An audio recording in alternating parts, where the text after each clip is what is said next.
For some reason, the buses that went over there were Daimlers.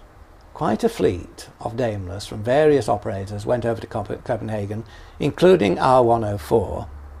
Sorry, 105, not 104. And that was specially prepared. It had a silver radiator grille. It had a Daimler badge, most unusual, on the radiator grille. And it had the standard 3 ivory band colour scheme, Crimson Lake, 3 ivory bands, but the Crimson Lake was lined out in vermilion, and it looked fabulous. So the next batch of Daimlers to come from Rowe, obviously Tom Potts was impressed by 105. The next batch, 111 to 120, all came with vermilion lining, as did the two 8-footers, 121, 122. 123 and 124 were a stopgap purchase. This was about the time when Leyland stopped building bodies, and they got a stockpile of vehicles available, and so 2 of them were snapped up by the corporation. They were painted in the Leicester Avenue paint shop and came out without vermilion lining.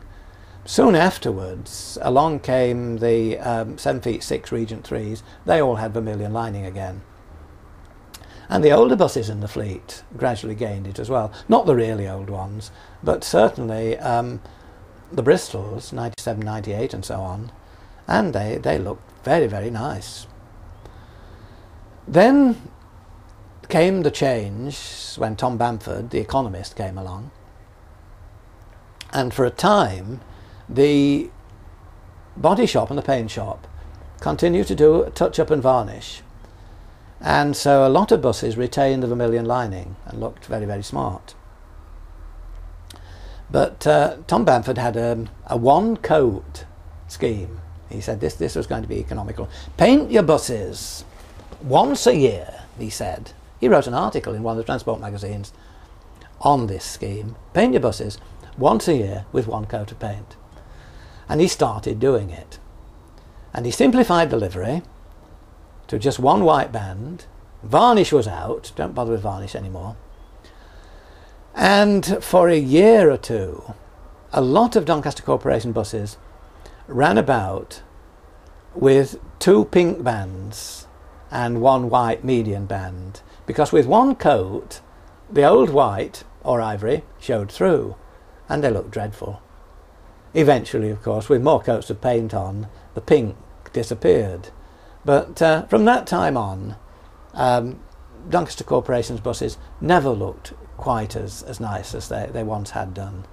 The new colour scheme was a bit austere, and also the red was quite rapidly lightened until by the early 1960s it was cherry red, and that was quite a long stretch from the old Crimson Lake days. And so quite a number of our preserve fleet are in the Bamford Beale bright red livery.